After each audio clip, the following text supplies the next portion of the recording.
versets 26 à 33.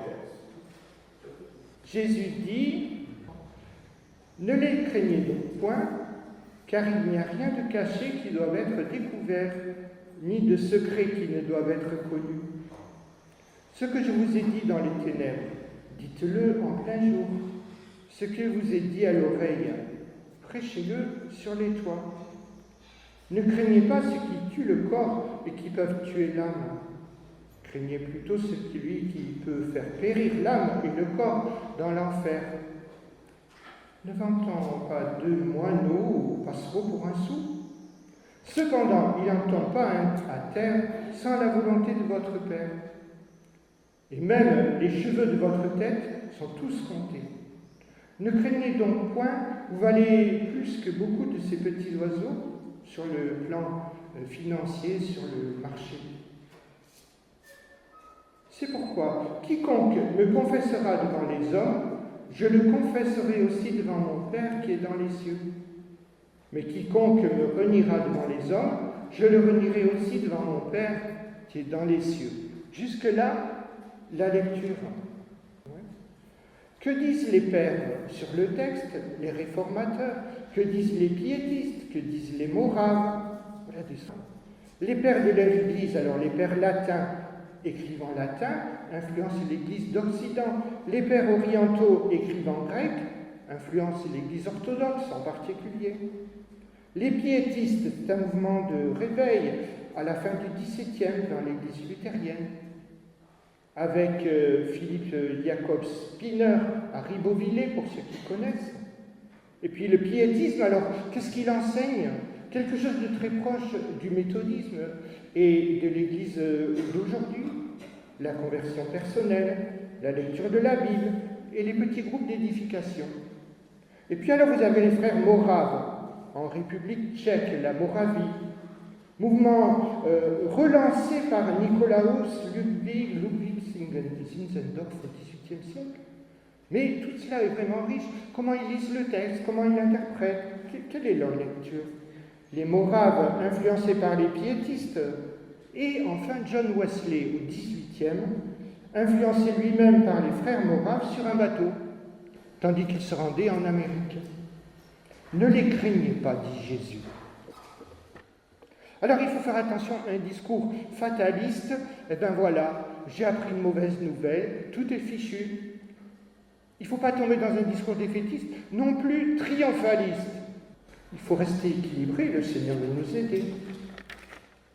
Dimanche dernier, Jésus disait « Prêchez et guérissez les malades ». C'était l'envoi en mission pour les 12.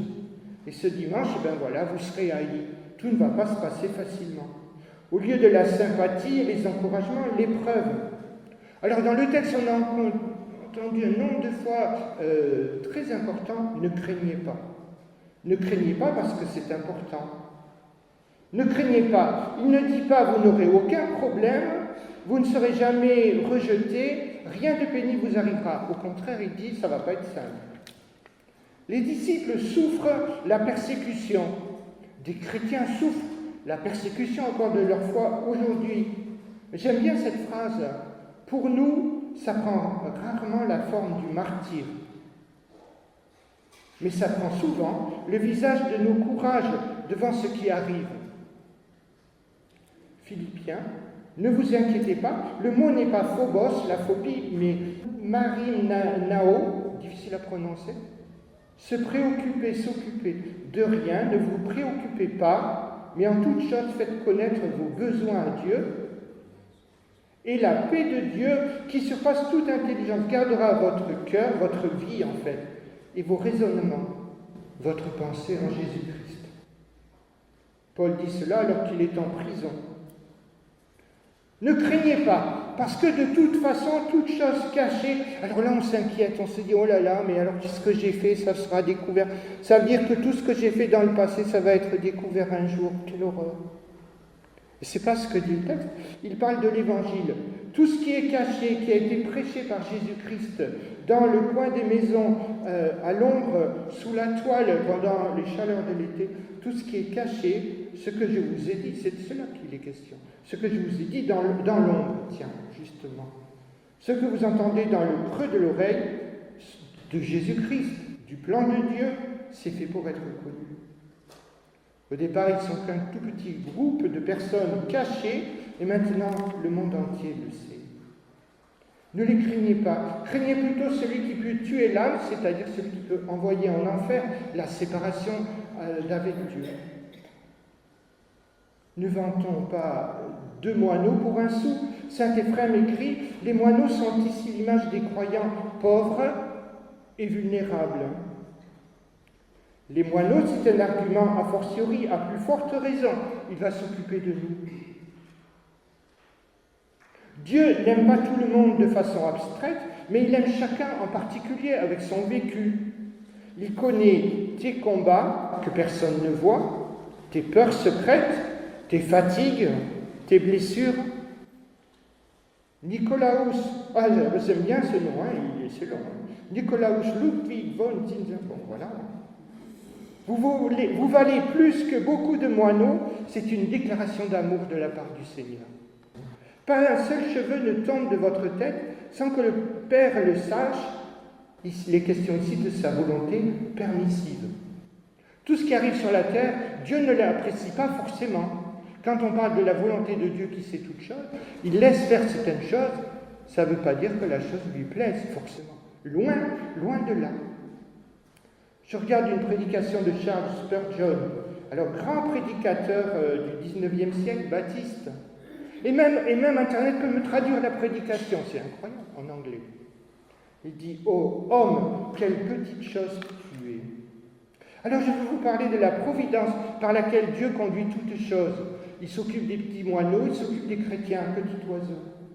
Tu connais le mot providence, pro, ça veut dire en avant, le préfixe, et videre, voir, le regard de Dieu qui voit à l'avance, qui pourvoit. C'est pas seulement prévoir, mais Dieu prend soin, il pourvoit, c'est la même origine. Pourvoir, prévoir, providence. En général, Dieu exerce sa providence sur le monde, et le monde existe encore, en particulier, Dieu pourvoit à tous les besoins de ses enfants, jour par jour, pas après pas. Alors, je vous ai déjà parlé de ce catamaran au Gros du Roi, qui porte le nom Le Providence. Alors ça me plaît. Et puis comme j'aime parler aux gens, je ne parle pas qu'aux témoins de Jéhovah quand je suis dehors. Je vais parler aux responsables du bateau, le catamaran, le Providence. Alors j'ai dit, mais écoutez, votre bateau s'appelle le Providence, c'est un nom féminin. On dit la Providence, pourquoi? Elle me dit, mais parce que le catamaran à côté s'appelle le Picardie. Donc nous, c'est le Providence. Bon, je cherche, ça me plaît ça, de me creuser. Vous aussi, vous aimez vous creuser la tête. L'origine du Providence, c'est 1936 au Gros du Roi. Mais voilà que lundi à 4h30 du matin, j'ai trouvé la réponse tout seul. J'ai dû attendre le petit déjeuner pour le dire à ma femme. Je peux aller la réveiller. Voilà, j'ai compris, le genre des bateaux et des paquebots est toujours masculin. On ne dit pas la France, on dit le France. Eh oui. Donc, le Providence, le France, le Picardie, Ah, mais alors là, je suis content. Vous voyez, je vous ai appris quelque chose. Vous le saviez déjà? Dites-moi que tous, vous ne le saviez pas, comme ça, je suis content d'avoir appris quelque chose. Certes, je l'ai dit tout à l'heure, il y a des épreuves, des maladies. J'ai dit Dieu n'aime pas forcément, mais il laisse faire. Il a un plan, il a un projet. J'ai écrit quelque part, en pensant à ce que je vis, à mon histoire, elle est compliquée ma vie. Elle est spéciale, mais c'est la mienne, celle que Dieu a sauvée, celle que Dieu sauve. Alors bien sûr que le chemin par lequel je suis passé, c'est pas top. Mais Dieu sait. Luther écrit « Rien n'arrive par hasard. Les cheveux, ça veut dire Dieu gouverne même ce qui semble presque rien. » Et maintenant, je vais vous parler des paroles d'un chef scout. Je cherchais un commentaire sur ce texte, je tombe sur la parole d'un chef scout, que je n'ai jamais connu. Mais alors, que dit ce chef scout? Et c'est intéressant. Parole de chef scout. Il y a une providence pour les petits scouts qui se font mal tout le temps. Oh là là. Parole de chef. Nous sommes aussi fragiles et irréfléchis que les moineaux. Ça fera plaisir aux moineaux. Mais Dieu qui nous aime prend soin de nous sans même que nous nous en apercevions. Tout va mal, dit-il, et puis soudain, toutes choses se remettent en place. Une lumière, une éclaircie, un arc-en-ciel. Il dit, parole de chef, un sourire familier, une parole, le sourire de Dieu. Lundi, je suis allé voir le cancérologue, une parole qui rassure. Avant, quand j'allais voir le cancérologue, je me posais plein de questions. Je disais, oui, mais alors ça, est-ce que ça veut dire que, est-ce qu'il va m'arriver ça? Oui, mais est-ce que c'est grave? Maintenant, je prends toutes les paroles positives qu'il me donne parce qu'il me remonte le moral. Et je ne dis plus rien. Je prends pour moi, je prends. Une parole de réconfort. Alors voilà, l'angoisse, la Bible reconnaît que la peur fait partie de l'expérience humaine.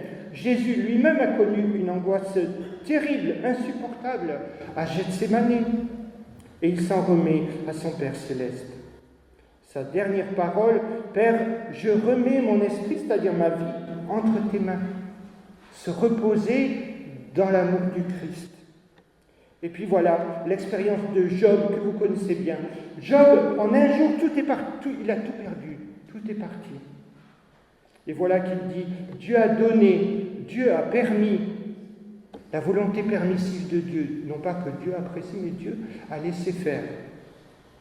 Et plutôt qu'un regard sur soi, voilà misérable que je suis, oh comme je suis malheureux, et pourquoi lui, et pourquoi pas moi, et pourquoi pas lui, et pourquoi toute cette liste de dangers quand je regarde les notices des médicaments, et pourquoi tous ces risques d'aggravation quand je cherche les raisons de la maladie, les causes de la maladie, les facteurs de risque sur Internet que je ne dors plus la nuit.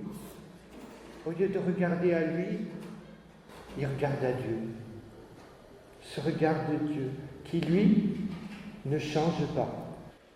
Dieu a donné, Dieu a permis que le nom de l'Éternel soit béni, lui qui ne change pas. Vous vous rappelez cette belle parole de saint Irénée que je n'arrête pas de répéter ici? Il a dit, la gloire de Dieu, c'est l'homme debout, et la vie de l'homme, c'est la vision de Dieu, ce regard sur Dieu qui nous relève. Toi, tu sais tout, pouvoir s'en remettre entièrement entre les mains de Dieu. Dimanche dernier, Dieu envoie des signes, des miracles, des sémillonnes. Il nous envoie des signes pour nous montrer qu'il prend soin de nous. Ce n'est pas toujours comme on voudrait la réponse, mais il nous envoie des signes. Aujourd'hui, le regard sur Dieu, qui lui ne change pas. Et dimanche prochain, Jésus dit, je te loue, Père, de ce que tu as révélé, de ce que tu as montré. Ces choses aux petits, aux humbles, qui gardent les yeux ouverts, qui sont attentifs à ta présence. Pouvoir dire merci, ce sera mon prochain message. Et je vous avoue, ce n'est pas toujours facile, mais pouvoir dire merci pour toutes ces petites choses que Dieu fait. Merci pour le kiné, merci pour le docteur, pour l'infirmière, le médecin généraliste, le taxi, le VSF, l'instrumentaliste, etc., etc. Tous ces petits signes que Dieu envoie, le regard sur Dieu qui ne change pas, et pouvoir dire merci pour toutes ces choses.